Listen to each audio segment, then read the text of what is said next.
వి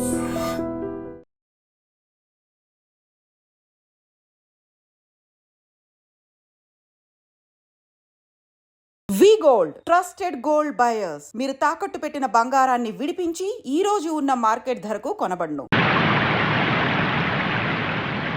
చూడమ్మా, శ్రీ వజ్రేశ్వరీదేవి మా ఆశ్రమాన్ని ఈ ప్రాంతాన్ని రక్షిస్తూ మాకు ఆత్మవిశ్వాసాన్ని శక్తిని ప్రసాదించే కరుణామయి.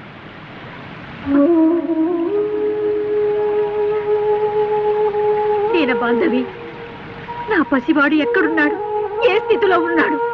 నేను వెళ్ళి వెతుకుతాను, దారి చూపించమ్మా. ఆవేశపడకు తల్లి, నీ బాలుడు ఎక్కడున్నాడని వెతకగలవు. ఆ దైవం మీద భారం వేసి నిరీక్షించు. సమయం వచ్చినప్పుడు ఆ దేవతే నీకు దారి చూపుతుంది. నా బాలుడు జీవించి ఉండకపోతే నాకు మాత్రం ఎందుకు స్వామి ఈ జీవితం? సెలవేయండి, నా పసికందులు వెతుక్కుంటూ పెడతాను. కనిపించకపోతే నేను కనిపించకుండానే పోతాను. అధైర్యపడకు తల్లి.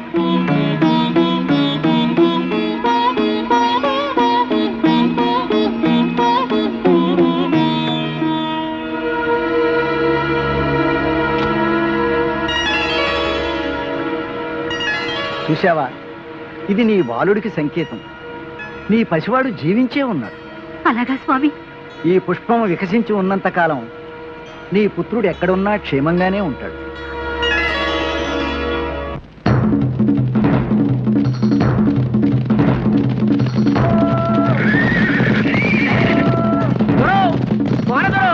నదిలో బిడ్డ దొరికినాడు, నదిలో బిడ్డ దొరికినాడు దొరా. కోనరాడు, ఇడుగో నదిలో దొరికిన బిడ్డ. దోన్లో పడుకొని నవ్వుతూ నదిలో కొట్టుకొచ్చాడమ్మా. ఆ దేవుడు నదికి ఇచ్చినాడో, నది మనకి ఇచ్చినది. ఈ ఆల ఉగాది పబ్బన్నాడు మన కోనకి పాప రావటం శుభసూచకం.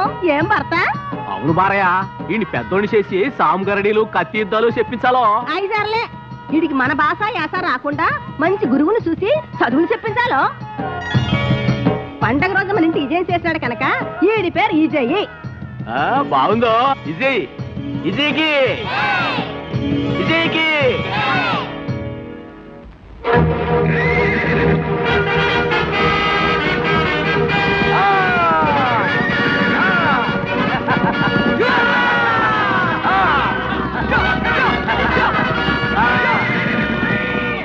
ఇదెట్ట గుర్రం వెనక్కు పోతుందో. విజయ, నువ్వేం భయపడకు, నేను వస్తున్నా. భయపడకుండా గుర్రాన్ని పట్టుకో.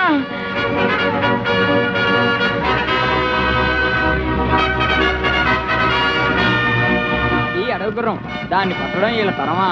అది అడవి గుర్రం గాని కొండ గుర్రం గాని మా విజయ తెలుసుకుంటే చిటికలో పట్టేస్తాడు.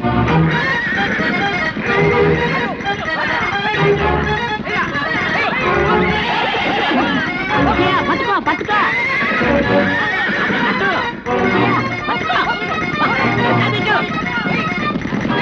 ఆడు తీసి గిర్రున తిప్పి మెల్ల వేయాలో.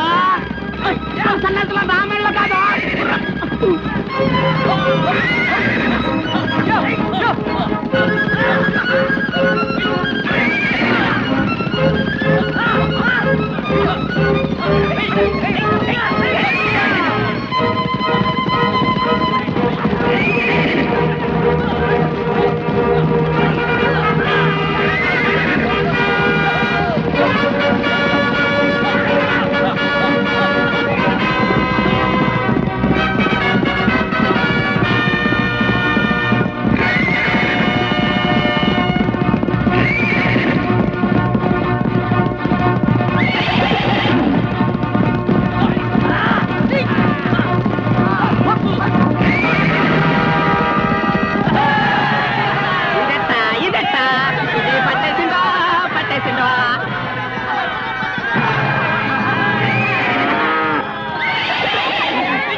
అయినా ఏట్రా నువ్వు నీ సాగసాలు ఎంత చెప్పినా మానవో. శివుడుగా సాగసాలు చేద్దని ఈడికా చెప్తున్నావు. విజయ, అడవి గుర్రాన్ని లొంగదీయటం అంటే అబ్బో నీకే చెల్లిందిరో. మన కోళ్ళలో నిన్ను మించిన ఈరు లేడని మా లిరు చూసేసావు. ఆ గొప్పతనం అంతా మీదే నాన్న. మీరు అమ్మ నన్ను అలా పెంచారు. మరి నన్ను నిన్ను కనిపించారు గనక నువ్వు నాకంటే గొప్పడివి. సరేగా నిజయా, ఈ సంతోష సమయంలో ఏదన్నా కోరుకోరా తీరుతా. కోరిక? నాకేం కోరికలు ఉన్నాయి? కోరుకోరు, నాన్న అడుగుతా ఉంటే వద్దంటావేటో. నాన్న, మీరన్నది బాగున్నది, నేననేది బహుబాగున్నదని మీ చేత అనిపించమంటారా? చెప్పరా, చెప్పు.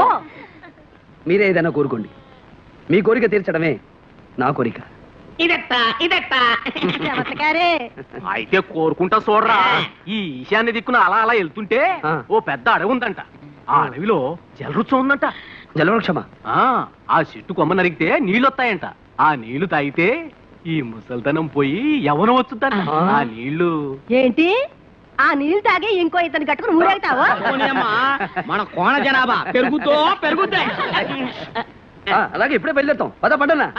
ఆగండి. నిజంగా వెళ్తున్నారేంటి? మరి ఆయన యవ్వనంతుడు, నేను ముసిలిదాన్ని, ఏం బాగుంటదిరా. నాకు తెచ్చిపెట్టంటే గుక్కింది. ఎవరు కావాలి?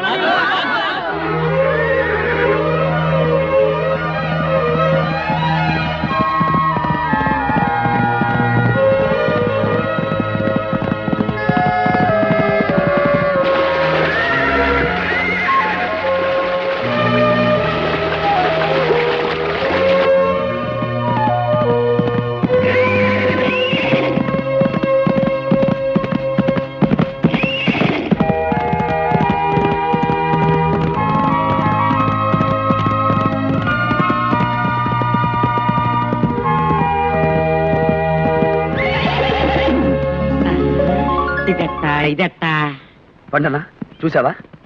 ఈ పరిసరాల్లో ఎక్కడా లేని వింత. ఇక్కడ మాత్రం రంగురంగుల పువ్వులు కనిపిస్తున్నాయి. బహుశా జలవృక్షం ఇక్కడెక్కడో ఉంటుంటుంది. అవునవును.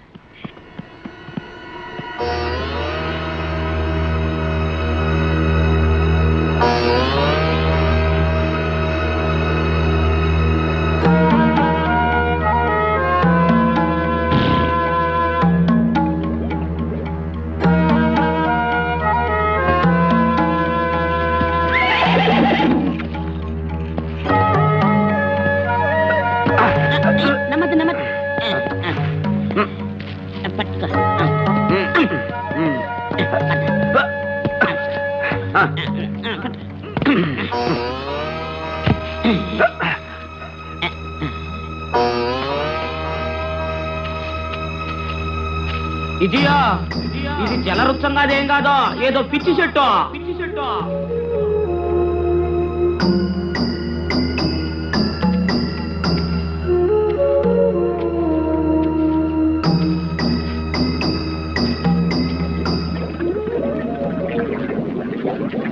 ఎక్కడి నుంచో నీళ్ళ శబ్దం వినిపిస్తుంది.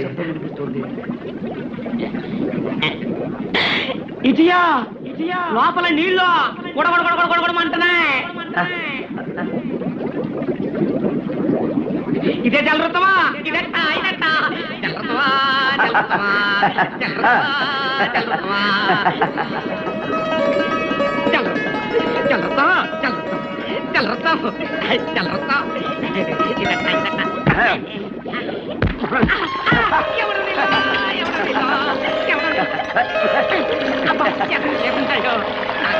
అందించి తీసుకొచ్చి నా ముందు నిలబెట్టాలని నీకు తెలియదు.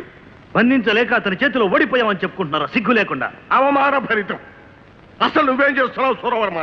మొత్తం సైనిక బలానికి అంతటికి నాయకత్వం వహిస్తున్నా. ఇది నీకు అవమానం కాదు? అమ్మాయి రక్షణ కూడా తమ్ముడే వెళ్ళాలా? వాళ్ళంతా ఏం చేస్తున్నారో ఎందుకున్నారో నిగ్గదీయండి. ఇంతకు ఎవడవాడు? వీరాకి వీరుల్లా ఉన్నాడు నాన్న. కత్తి యుద్ధంలో కథలు తొక్కాడు. మన సైనికులంతా చిత్తు. ఖడ్గవీరుడు అన్నమాట. ఎలా వచ్చాడు? గుర్రం మీద వచ్చాడు మహారాజా. వాడు వచ్చింది గుర్రం మీద ఏనుగు మీద అని కాదు ప్రశ్న. ఏ విధంగా లోపలికి వచ్చాడు అని. ఏ విధంగా రావడం ఏమిటండి? ఇక మీదట ఎవరు ఇలా రావడానికి వీలేదని చెప్పండి. తెగించొస్తే కాళ్ళు చేతులు కట్టి మీ ముందు పడేయమని చెప్పండి. విన్నారుగా మహారాణి వారి ఆజ్ఞ. మీకు చేత కాదంటే చెప్పండి. అమ్మాయిని అసలు ఉద్యోగవనానికి వెళ్లకుండానే కట్టడి చేస్తాను. నాన్న పోనీ నేనే స్వయంగా వచ్చి నీ రక్షణ బాధ్యత వహిస్తాను. సరేనా తల్లి?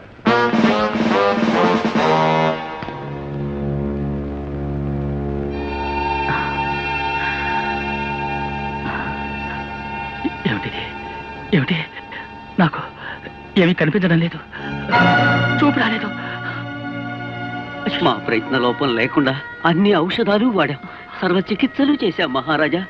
కానీ అవును, మీరేం చేస్తారు? నేను చేసిన పాపమే నాకు ఈ శిక్ష విధించింది. మీరు పాపాలు చేశారా? ఆ విషయం మాకు ముందే ఎందుకు చెప్పలేదు? అనవసరంగా లక్షలు ఖర్చు పెట్టామే. ఏం సోదర దక్షిణ్? అవును సోదరుత్తర్. కనుక ఓ జనక్, అనగా ఓ తండ్రి, మీరు కీర్తిశేషులు అయ్యే వరకు హాయిగా విశ్రాంతి తీసుకోండి. ఈ రాజ్య పాలన మేమే సాగిస్తాం. దుర్మార్గులారా, మీ తల్లి పోయిన నాటి నుంచి అతి గారాభంగా పెంచి పెద్ద చేస్తే మీరేం పెరిగించలేదు, మేమే పెరిగాం కనుక మేమే పాలిస్తాం. మూర్ఖులు, మీరు రాజ్యపాలన చేయడమా? ఏ ఆవులు గేదెలు సైతం కొంతకాలమే పాలిస్తాయి, కానీ మీరు మాత్రం ఇంత వయసు వచ్చినా ఇంకా పాలిస్తూనే ఉన్నారు. మరి మేమెప్పుడు పాలిస్తాం? చూడండి జనక్. పాపం చూడలేరు కదా ఉత్తర్. ఓహో, అయితే వినండి జనక్. ఆ, ఈ రోజు నుంచి మేమే సింహాసనం అధిరోహించి, అనగా ఎక్కి. సోదర్, మనకున్నది ఒకటే సింహాసనం కదా, దాని మీద ఇద్దరం ఎలా పాలిస్తాం? ఆ సింహాసనాన్ని రెండుగా చీల్చండిరా, చీల్చండి. ఆ, చీల్చి చెండాడుతాం, చెండాడి పాలిస్తాం, పాలించి లాలిస్తాం. లాలించి చూపిస్తాం. అయ్యో, అంతా నా కర్మ, నా కర్మ.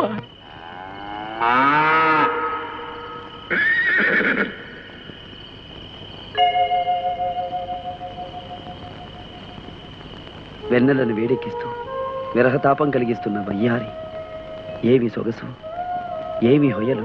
ఏ బుగ్గలు, మెల్లె మొగ్గలు, నీ ముఖం, తీయకుమడి పండు, నీ కళ్ళు, సంపెంగ రేకులు, నీ పళ్ళు, దానిమ్మ ఎంతలు, సచ్చుదోమ చక్కని కల పాడు చేసిందో. విజయా, విజయా, ఇదట్టా కూకొని కళ్ళు మూసుకున్నావా? నిద్రతే ఏసయ్యా. నిద్ర కాదు, నా హృదయంలో బంధింపబడిన ముగ్ధమోహన రూపం బయటికి పోకుండా కళ్ళు మూసుకున్నాను. సద్దు చెయ్యకు. మోనుల్లాగా ముక్కు మూసుకొని కూసో. చేత కాకపోతే ఈరున్నంటావా యుద్ధాలు చేస్తావా, సూర్యున్నంటావా సాగసాలు చేస్తావా? నీకు ధైర్యం ఉంటే ఆ రాకుమారి మనసును లాక్కొచ్చి నీ మనసులో కలిపేసుకో. మూతి మీద మేసం ఉంది, ముక్కు మీద రోసం ఉంది, వెళ్ళటానికి గుర్రాలున్నాయి, దూకటానికి గోడ. ఏమైనా సరే నా రాకుమారిని చూడాల్సిందే. ఇదట్టా నీకు రోసం చెట్టు సప్పడిపోవటమే. మీరు మాత్రం నా మదరికలు చూసుకోవద్దు. ఇదే నేను వస్తానే ఉండు.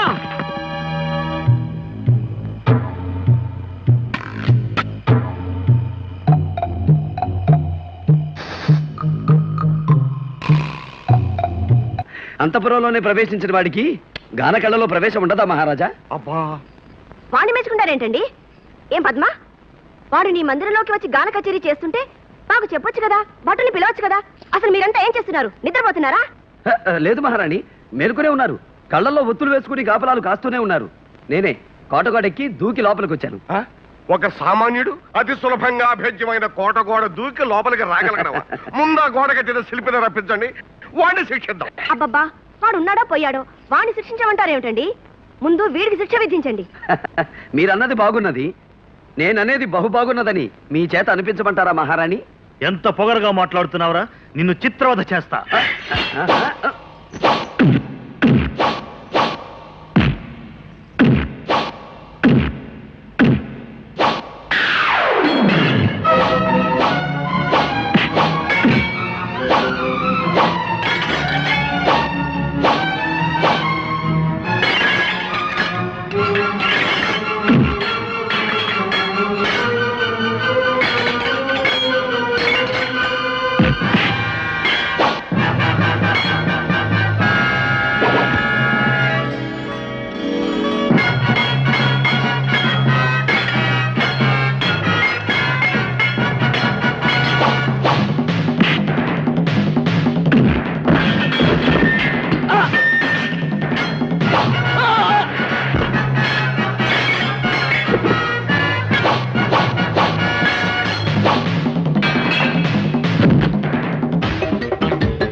రాకుమారి, నేను మీకు బందీనే గాని ఆ భటులకు కాదు. వచ్చే శుక్రవారం అదే వసంత మండపంలో. ఉం?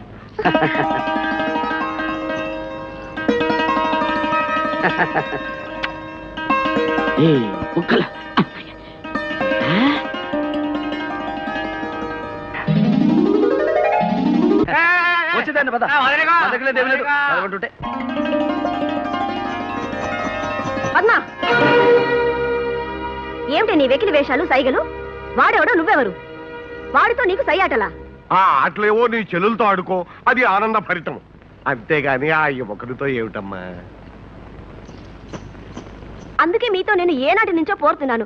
వయసు వచ్చిన పిల్లకి వెంటనే పెళ్లి చేయాలి అని. వింటున్నారా? అందుకే అమ్మాయిని చూడడానికి వరకుమారులు వస్తున్నారు. వరకుమారులా? అవును. చంద్రప్రభ రాజ్యపాలకుడు జయచంద్ర ప్రతాపుడు నేను ఒక వివాహ సందర్భంలో కలిసినప్పుడు వారితో వీమందుతానని మాట ఇచ్చాను. ఇచ్చిన మాట ప్రకారం పెళ్లి చూపులకు ఆహ్వానించాను. రాకుమారులు వస్తున్నారు. ఏమిటక్క, వేరే ఎవరో రాకుమారులు అంటారేమిటి బావగారు? నేనుండగా పద్మావతికి ఇంకొకరితో వివాహం జరుగుతుందా తమ్ముడు? నీకెందుకు? ఆ భారం నాది. తమరు చెప్పినట్లే సింహాసనాన్ని రెండుగా చీల్చారు మహారాజా. చెరుకు ముక్క మీద కూర్చుని ప్రజాపాలన పేరుతో అక్రమాలు చేస్తున్నారు. ప్రతిదానికి పన్నులు కట్టమని ప్రజల్ని పీడిస్తున్నారు మహారాజా. పన్నులు కడుతున్నారా? వాళ్ళేమైనా దంత వైద్యుల పన్నులు కట్టడానికి? అక్కడి కబుర్లు ఇక్కడికి మోయటం నేరం. ఈ గుడ్డి మహారాజు అది వినడం మహానేరం. మీరిద్దరూ కోటలో ఉండటం మాకు శిరో బాధ. అనగా తలనొప్పి. సేవక్, ఆ మంత్రిని చెరలో పెట్టి తాళం వేయండి. ఈ తాళం కాదు. పదండి, పదండి. ఏమిటి ఆఫీసు? మహారాజా, ఏమిటా మీ దుర్మార్గం? మహామంత్రిగా శిక్ష వేస్తారా? జనక్, మీకు ఉంది శిక్ష. మిమ్మల్ని అరణ్యక్షేరం చేస్తాం. అనగా అడవి పాలు. అవును సోదర్. సోదర్, జనక్ అంధులు కదా, అడవిలో విడిచిపెడితే పాపం చెట్లని కొమ్మల్ని కొట్టుకుంటారేమో. అయితే ఎడార్లో వదిలేద్దాం. త్వాష్టులారా, మీకు పుట్టగతులుండవురా? తండ్రిని శిక్షించటం ఘోర పాపం రా. పుణ్యకార్యానికి బయలుదేరుతున్నాం. పాపం మాట ఎత్తకండి. మాకు కార్తికేయ రాజ్యం నుంచి ఆహ్వానం వచ్చింది. రాకుమార్తెతో వివాహ దృష్టి. అనగా పెళ్లి చూపులు. మేము వెళ్లే ముందు మీ పాద పద్మములకు నమస్కరించాలి. అనగా తామర కాళ్లకు. ఛీ, మూర్ఖులారా. ఒరేయ్, వదలండ్రా, వదలండి. ఆ మూర్ఖుల మాట మీరు వినడం ఏమిట్రా? వదలండ్రా. అవును, రాకుమార్తెని చూడ్డానికి చంద్రప్రభ రాజ్యం నుంచి రాకుమారులు వస్తున్నారట. ఈ మాట అంటారుగా మేము ఎంతసేపు ఇక్కడ కూకున్నామా? విజయా, నీ సంగతి అట్టాకు జరగదు గానే మేమిద్దరం పెళ్లి చూపులు చూసుకుంటాం. మదనిక, ఆ చంద్రప్రభ రాకుమారుల్ని నువ్వెప్పుడన్నా చూసావా? అబ్బే, మహారాజా వారికే తెలీదట. వాళ్ళని ఎప్పుడో చిన్నతనంలో చూశారట.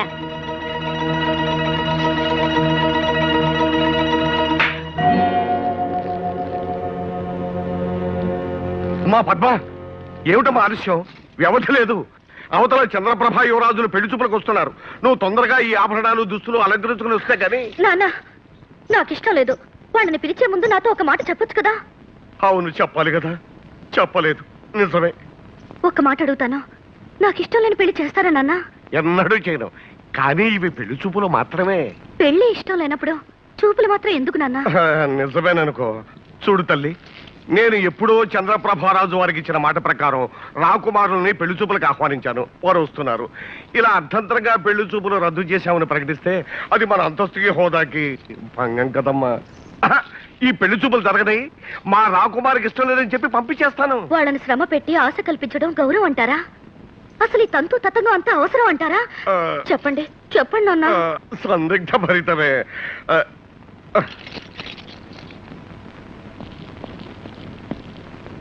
మహారాజా, చంద్రప్రభ యువరాజులు ఏం చేస్తున్నారు? ఏం చేశారా? ఇక్కడికే ఏం చేశారా? అక్కడే కూర్చోబెట్టు. వద్దు వద్దు, ప్రవేశపెట్టు. సందిగ్ధ ఫలితం.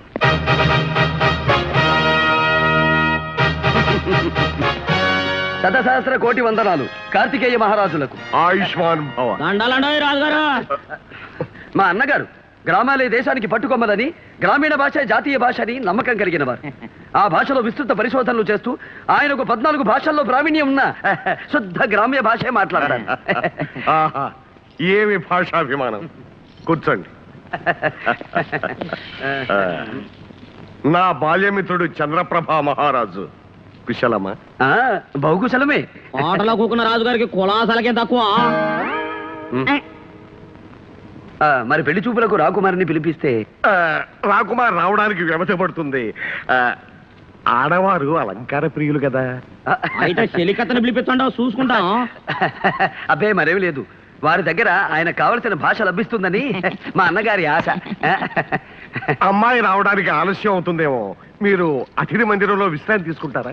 ఏమి ఇబ్బంది లేదు, ఎంత ఆలస్యమైనా నిరీక్షిస్తాం. ఆలస్యం అయితే వర్జ్యం వస్తుందేమో. వస్తే రానివ్వండి, అది వెళ్ళిన తర్వాతే అమ్మాయిని చూస్తాం.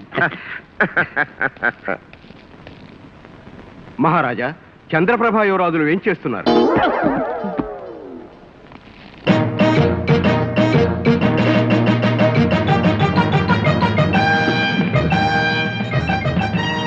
వందనములు వందనములు కార్తికేయ మహారాజులకు.